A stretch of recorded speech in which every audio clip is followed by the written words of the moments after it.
Hey my souls, today I want to talk to you about witchy purchasing decisions again. Last November I made a video about how I decide whether I want to buy a new tarot deck or not, or a new card deck or not. And today I want to talk about crystals. So hopefully through my experiences, through my tips, you will learn how to make more reflected, more thought out buying decisions, because I am definitely an expert on second guessing myself on any sort of purchase, whether it is necessary or unnecessary. I always think about it quite a lot and put a lot of thought into whether I really need an item or really want an item and why I want it. And I am no different with crystals. So let's explore what kind of steps you can take or what mindsets you can consider when you are thinking about purchasing a crystal and adding it to your collection. So I suppose at first we should become clear about our beliefs about crystals. A lot of us as witches use them in our practice. Some of us only use them as decoration.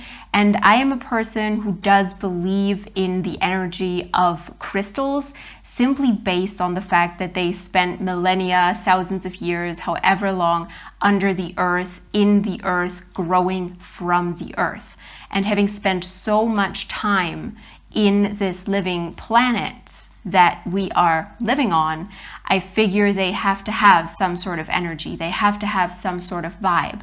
Why this is relevant, I will get to a little bit later in the video as well. And first of all, we should get clear on what our purchasing triggers are for crystals.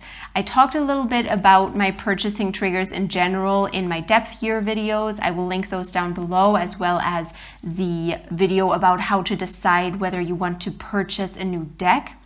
And with crystals, for me, a major trigger is that I see someone else using a crystal in their practice, not necessarily on pictures on like Instagram, but mostly if I, purchase a reading, I get a video reading and the reader has a crystal on the table and says that they chose this crystal to go along with my reading, then I think I have to purchase that crystal to, bring in the energy of the reading into my own little space.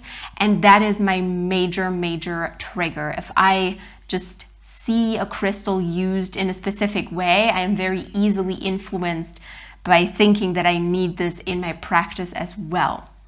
Now, for you, maybe simply going to a crystal shop is a trigger. For me, not so much. If I go there, I don't necessarily feel drawn to purchase a whole lot. That has a specific reason that I will also get to later in the video. But maybe for you, you also, if you see an Instagram picture or something, that is already kind of a purchase trigger for you. For me, it is always the meaning behind the crystal that kind of has to come along with it, not just the looks. Because, for so many of us, I bet it is a major trigger when we see a beautiful crystal on Instagram. There are so many gem lovers on there and they have shiny crystals that they sell, and we feel pulled to them, we feel drawn to them, not just because of their beauty, but the whole vibe of the crystal. And that is definitely a huge purchasing trigger for some of us, I'm sure. So let's say I identify a certain issue and this is making me want to purchase a crystal. For example, I want to turn off my analytical mind. I want to go with the flow more. I want to tune into my intuition. That is my goal. That is what I want to build on in my craft. Now, I might tell myself that I need a crystal to help me in that path and in that in the steps of that growth process towards intuition and freedom. So there are two things that I do in order to avoid going to a crystal shop and purchasing crystals, basically. The first thing is I use one of my 5 most trusted crystals. Actually, I think it's 6 by now. I have 6 crystals that I use for almost everything. I do have other crystals, but they do not get used very regularly in my practice. So if you have like a set of crystals that work super well for you, do consider that maybe they can be the solution or the helper to an issue that you have. The second thing that I do is that I look at my entire crystal collection and basically treat it as a store and appreciate what I already have by seeing what crystal from my collection I am drawn to. Now, I'm going to be clear here, this is a very privileged position that I am in. My mother has been buying me crystals for as long as I have been alive, basically, so I have quite a large crystal collection. Not a lot of different kinds, not a lot of expensive gems or anything like that, but I do have a lot of basic, brownish, reddish stones that I can always use, that I can always go to and kind of sift through and see if any of them catch my eye for that specific issue that I'm working on. So if that is an option for you and you are in the position that you have quite a few crystals, even if you just have 10 crystals or something like that, 8 crystals, you can already do that and re-engage with them rather than trying to look outside of your home, outside of your magical established zone for new crystals. The second very important thing is that I do not look up what crystals do in order to solve my issues. If I have a specific issue, like I mentioned before, getting away from an analytical mindset, moving into an intuitive mindset,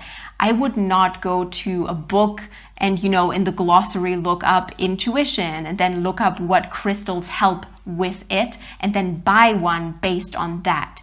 I am very much a fan of, as I said, using the crystals you already have because you have a bond with them independently of what kind of crystal they are. Whether it's an amethyst, a rose quartz, a clear quartz, they can all help you with your intuition if you infuse them with that power. And, blindly buying a crystal because it says in a book that it will help, it doesn't quite work for me. I want to have a connection with that crystal, ideally an established connection. And of course it is even better, this has happened to me as well, when then you go out, buy a crystal, then you look up what the crystal does and it actually corresponds very neatly to the issue that you have had and you realize that you chose the exact right crystal. This can also happen if you choose one from your collection, of course. Now, the third very important thing to me is remember, always remind yourself that a common pebble from good old Mother Earth is as precious as a gem or a crystal that you buy in a shop. If you just pick up a stone from the ground, it can have just as much power because it has spent probably close to as much time by the earth, entrenched in the energy of the earth, as any crystal that you buy in a shop. And of course, I'm not speaking about, pebbles here that were manufactured to fill up streets or anything like that. I'm talking about going to the forest and picking up a stone. So go to nature first if you really want to reduce your buying habits, and remind yourself that there is never a need to buy a crystal. It is a luxury. As long as you have a few crystals at home, I think you can work with those. And I know that is a hard pill to swallow, and some may disagree, but I think that there is literally never a need to buy a crystal. That doesn't mean you shouldn't buy crystals. That doesn't mean you can't buy crystals or feel called to buy crystals, but do realize that there is never a need. Some people may think that if they want to work with their love relationship or they want to open up to love, they need to buy a rose quartz. Not necessarily. You can use any old stone, but of course it may sharpen and focus your intention if you do decide to work with a rose quartz because your mind believes that. Okay, so let us say you have gone through all of these steps and you're still telling yourself, I do want to buy a stone. Here are some things that I pay a special mind to. First of all, I choose crystals based on not only their aesthetic, but also what I feel drawn to. I know a lot of you do it this way already, and I think it is important to reiterate over and over again that we should hold a crystal at least for a few seconds. And that being said, it is hard for me. It is hard for me in a crystal shop where there's people around. I get anxious when there's any soul around me.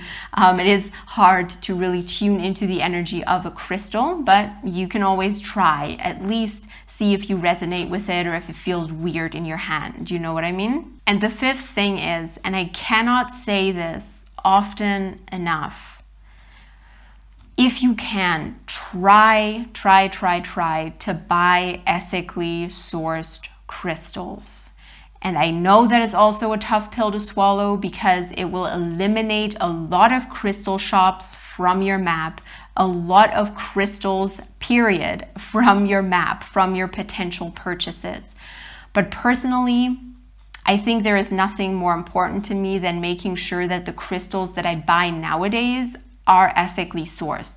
Because no matter how beautiful a crystal is, I cannot buy it, especially if, living in Europe, I see that they are from Chile, from Brazil, and I know that those are often reputable mines. Not all of them have difficult labor conditions, but I still do think that you are safest if you buy crystals that are from close to your home. At least here in Europe, if I buy a crystal that was mined in the country that I live in, the chances that it was mined like 50, 60 years ago anyway and has spent a lot of time in that shop, or that it is ethically sourced and comes from a reliable source, not child labor, not anything else, is really the safest thing for me to do.